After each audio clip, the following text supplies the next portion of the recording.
So, we are talking about muscle contraction physiology today. But before that, we need to know what is muscle contraction anyway. Muscle contraction is simply when muscles get shorter and tighter, allowing us to move our bodies. It happens when our brain sends a signal to our muscles, causing them to pull on our bones and create movement. There are several types of muscle contraction. Here are a few examples. The first one is the bicep curl. When you bend your arm to bring your hand closer to your shoulder, your bicep muscle contracts, causing your forearm to move upward. Then there is walking. As you take a step forward, the muscles in your legs contract to lift your foot off the ground and propel you forward. Simply smiling.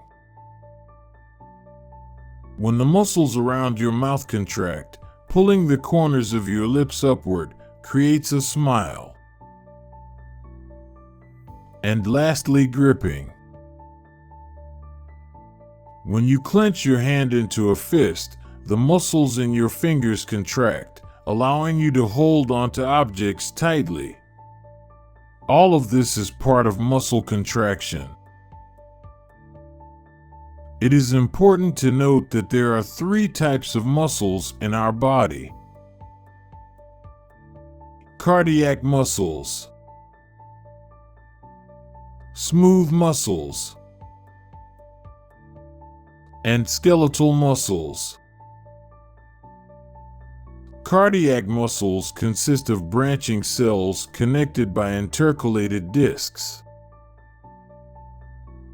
These are the intercalated discs. They are also striated but differ from skeletal muscles in their branching pattern, which looks like this, and involuntary nature. Cardiac muscles are also under involuntary control. This means that their contraction is not under our hands. They contract rhythmically and spontaneously due to electrical impulses generated within the heart. Cardiac muscles are exclusive to the heart and contract to pump blood throughout the body. They have specialized properties that allow for coordinated and rhythmic contractions, ensuring efficient circulation. Smooth muscles have spindle-shaped cells with a single nucleus and lack striations. They are organized in sheets and are found in the walls of internal organs, blood vessels, and other structures. Smooth muscles are predominantly under involuntary control. They contract involuntarily in response to various stimuli, such as hormonal signals or stretching of the organ walls. Smooth muscles are found in the walls of organs like the digestive tract, blood vessels, uterus, and airways. They help with involuntary movements such as peristalsis that are also known as wave-like contractions, and the digestive system and regulation of blood vessel diameter. Skeletal muscles are characterized by their long, cylindrical fibers that are multinucleated, which means they have multiple nuclei, and striated, which means they are striped in appearance. They are attached to bones via tendons. Skeletal muscles are under voluntary control, meaning we can consciously choose to contract or relax them.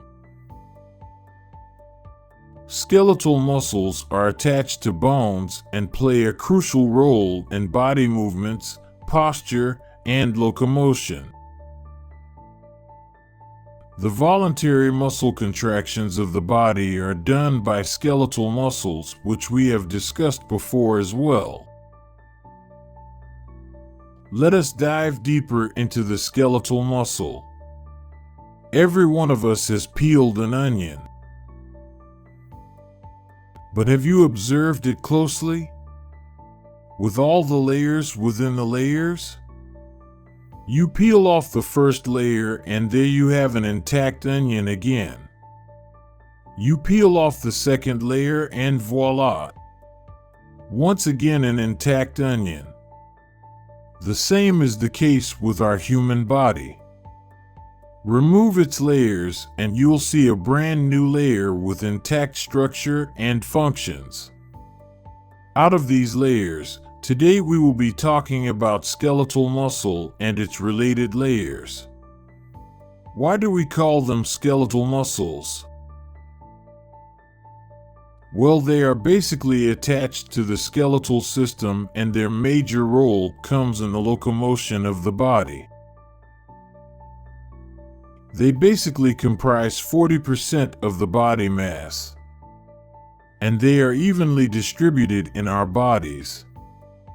Do you know that the skeletal muscle is highly organized structure within itself? Unravel its layers and you would get a thick, dense structure that has its own specific properties. So today, we will be talking about skeletal muscles and their contraction physiology. There will be two common terms that we will use frequently, so get to know them first. The first one is sarco, and the other one is myo. Sarco is the Greek word for muscle, and myo is a Latin word for muscle. So we will be using most of the terms that have sarco or myo in them, but they would simply mean related to the muscles. Let me give you some examples. Sarcolemma, which simply means the membrane of the muscle. Sarcoplasm. It is the fluid around the muscle, just like cytoplasm. Sarcoplasmic reticulum. It is the endoplasmic reticulum of muscle, but we have attached the word sarco here, so sarcoplasmic reticulum. Then we have myocytes. Cytes means cells. Myocytes simply means muscle cells. Myofibrils. Fibers related to muscles. Simple as that. Myofilaments. Filaments inside the muscle. So you might hear these terms in between our video, but now you will understand a little clearly what I meant by them. Skeletal muscles basically have structure within the structures. Just like peeling an onion. And when the whole onion is peeled off, you get the smallest unit of the muscle that helps you understand the movement of muscle or muscle contraction. We call this part a sarcomere. Let's start from here now. Well, this is the whole skeletal muscle. In this image, you can clearly see that it is attached to a skeletal system of our body. The muscle is attached to a tendon, which is further attached to the bone. This enables the movement of bones in the body. The outer layer of the muscle is known as epimysium. If you take a smaller subunit of this muscle, it is known as muscle fasciculus. The muscle fasciculus is surrounded by a layer of connective tissues, which is known as the perimysium. Many fascicles combine to form a single muscle. Now you can see there are smaller units in the muscle fasciculus as well. take one smaller subunit out of there as well. Now we call it muscle fiber. A muscle fiber is surrounded by a layer of connective tissue known as endomysium. The story doesn't end on the muscle fiber. It also has smaller subunits. Let's get one out and name it myofibrils. Myofibrils are thread-like structures found within muscle fibers. Each muscle fiber contains multiple myofibrils. If you think this was the last one, you are wrong. Myofibrils also have smaller subunits that are known as sarcomeres. It is the basic unit from which we can understand the process of muscle contraction. Now, what is a sarcomere? Starting off with the basic components. Each sarcomere is enclosed in a Z-lines, or Z-discs. Z-lines mark the boundaries of each sarcomere. They are dense protein structures that anchor the thin filaments and provide structural stability to the sarcomere. Then we have thin filaments. Thin filaments are primarily composed of actin protein. They extend from the Z-line towards the center of the sarcomere, with their ends overlapping the thick filaments. The thin filaments contain regulatory proteins, such as tropomyosin and troponin, which control muscle contraction. Then there are thick filaments. Thick filaments are mainly composed of myosin protein.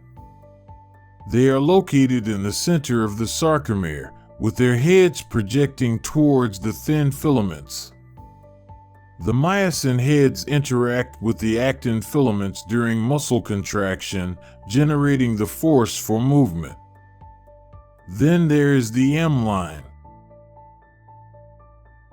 The M-line is a vertical line running through the middle of the sarcomere. It helps stabilize and anchor the thick filaments in place, contributing to the structural integrity of the sarcomere. Note here that in the structure of the sarcomere, there are two regions. The first one is the A-band. The A-band is a region within the sarcomere that contains both thick and thin filaments. It appears darker under a microscope due to the overlapping arrangement of these filaments. The A-band includes the full length of the thick filaments and the overlapping portions of thin filaments. It extends from one end of the thick filament to the other and remains relatively constant in length during muscle contraction. There is also an H-zone. The H-zone is a lighter region within the sarcomere that lies in the middle of the A-band. It contains only thick filaments and appears less dense under a microscope. During muscle contraction, as the thin filaments slide inward toward the center of the sarcomere, the H-zone narrows or even disappears temporarily. This occurs due to the increasing overlap between the thin and thick filaments. The second one is the I-band. The I-band is a region on either side of the Z-line, Z-disc, within the sarcomere. It consists of thin filaments and appears lighter under a microscope.